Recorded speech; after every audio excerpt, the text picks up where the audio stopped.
We got Kevin Maley, all right, who I think is coming to Hong Kong with us. That claymation Bruce Lee that fought the Karate Kid in the Lipton iced tea commercial. Good. Wow, that is a deep cut. I haven't even thought of that one for a really long time. Hello, Kevin.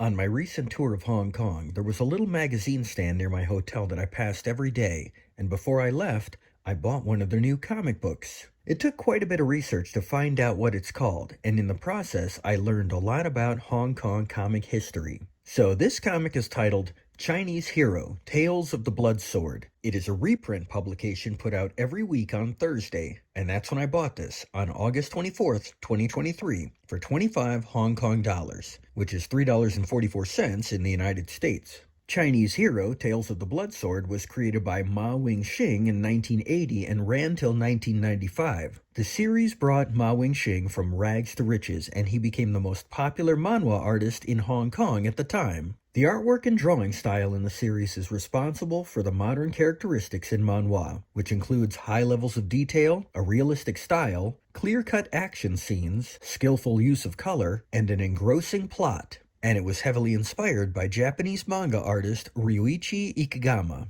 Some of the issues were originally published with bad English translations from Jade Man Comics, and this current reprint of issue 60 is from Culture Company Limited, which is possibly a new incarnation of Jade Man Comics, since they own the rights to all of their publications. This is what's called a wuxia series, which are fictional stories about martial artists in ancient China. They were originally published in Golden Daily magazine. In 1990, there was a 25-episode television series based on the comic made in Hong Kong called The Blood Sword, followed by a 20-episode prequel series the following year and a 40-episode Taiwanese television series in 2005 called The Legend of Hero. And in 1999, there was a film made of the comic called A Man Called Hero that became the highest-grossing Hong Kong film up to that time. It's about a young Chinese swordsman named Hero in the early 20th century that flees to America to start a new life after taking revenge on the people who killed his family. In America, Hero becomes involved in gang wars and fights with Japanese ninjas, while the Black Dragon Gang murder his wife and throw his newborn twins into the ocean. One of Hero's sons survives, grows up in China, and eventually returns to America, and in the final issue, defeats a Japanese swordsman on top of the Statue of Liberty.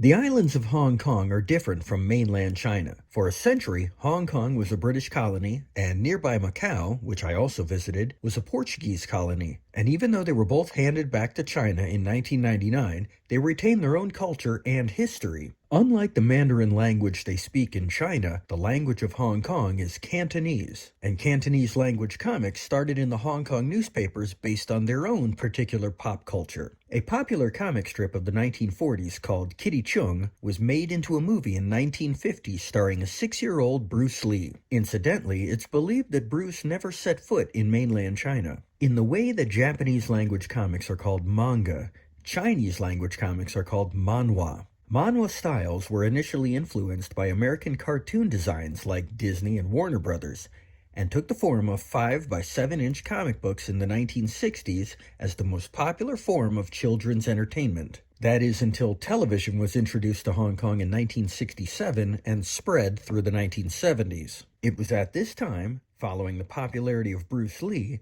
manhwa turned to the kung fu genre for popularity, and that became its dominant genre from then on. Tony Wong, starting his career in comics at 13 years old, created the comic The Little Rascals, also known as Little Rogues, in 1970. It lasted 98 issues and then changed its name to Dragon Tiger Gate with issue 99. Donnie Yen starred in the film adaptation in 2006. Piggybacking off the success of The Little Rascals came the Bruce Lee comic in 1971, titled Li Siu Long, which translates into Little Dragon Lee, which was Bruce Lee's stage name in Hong Kong. It was created by Shangwan Xiaobo, who was born on November 23, 1945, is still alive today, and broke into the comic industry at 11 years old. The series ran till 2009, lasting 1,560 issues, and holds the record as the longest-running Hong Kong comic. I have 5 issues. 98 through 102. In 1988, Tony Wong, the creator of the Little Rascals comic, founded Jade Man Comics, which published English translations of Hong Kong comics until 1993. Dragon Tiger Gate, the continuation of the Little Rascals, was released through Jade Man Comics under the title Oriental Heroes. I have issues 1 through 10. Another of his comics was Drunken Fist. Here's issue 1. And here we have Iron Marshal, which ran for 32 issues, starting from the hand of artist Ku Fuk Lung. He was replaced by another artist at the halfway point, and he moved on to 7 issues of Solar Lord at Image Comics in 1999, while Tony Wong himself created 5 issues of Mega Dragon and Tiger at Image Comics in 1995, and Batman Hong Kong at DC Comics in 2003. Just prior to Jade Man Comics, Dr. Lung Ting beat Tony Wong to the punch of creating Hong Kong comics in English with his own company in 1987. Lung Ting was born on February 28, 1947, is still alive, and was the last student and appointed successor to Yip Man, Bruce Lee's kung fu teacher. He was also the fight choreographer on 5 Deadly Venoms, has a bachelor degree in Chinese and English literature, and a doctorate in philosophy. He was also the former teacher of my Hong Kong tour guide, Alex Richter, the Kung Fu Genius. Alex was Lung Ting's New York representative for 9 years in his organization, the International Wing Chun Association, until he left in 2011. Dr. Lung Ting's company put out 9 issues of The One-Armed Swordsman, 8 issues of Yin Fei, the Chinese Ninja, 7 issues of Adventure of the Karate Pig, Ninja Flounder, and the 4D Monkey, 6 issues of Invincible 4 of Kung Fu and Ninja, and 5 issues of a British magazine called Magic Monkey that I don't have. This magazine was put out through Fleetway Publications in London and features the Karate Pig, Ninja Flounder, and the 4D Monkey, as well as the characters from the video game Street Fighter II. There is also this ad for a Wing Chun comic that never came out. I brought a few more things back from Hong Kong. My Octopus card, which is used to purchase things at stores like 7-Eleven, as well as ride the underground subway everywhere. This steel-tongue drum. Stamps for myself and others. And this postcard of the Jumbo Floating Restaurant that I hope to visit because my daughter and I would see a giant wall-sized light-up picture of it in our favorite Chinese restaurant, but unfortunately it went out of business, was towed out of the harbor, and sunk.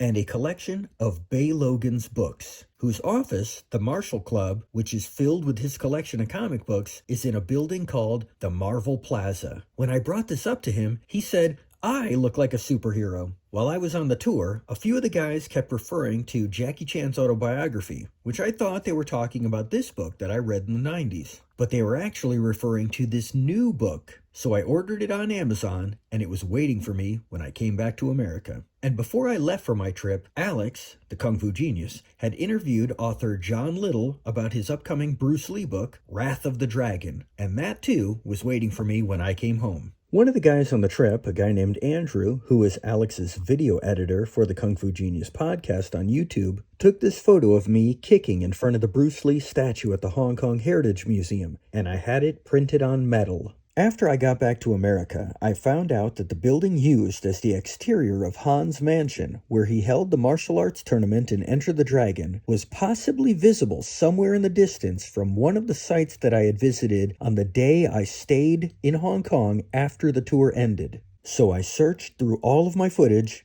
and I found it. It's right here. It's a place called King Yin Lei.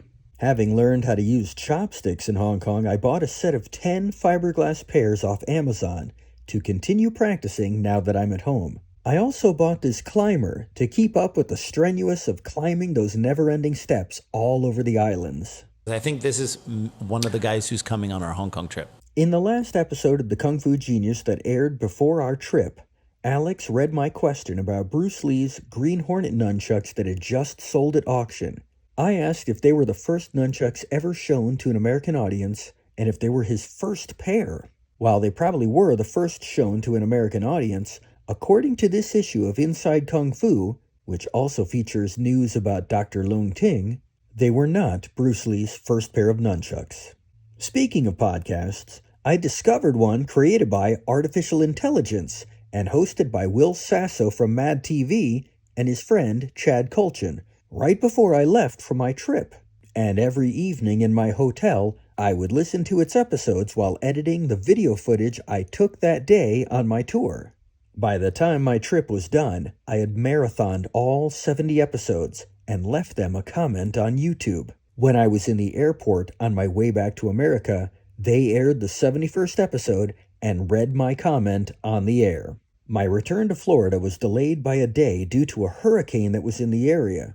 And when I landed, the airports back in Hong Kong were shut down because of a hurricane hitting there.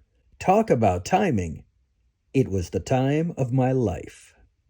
Until next time.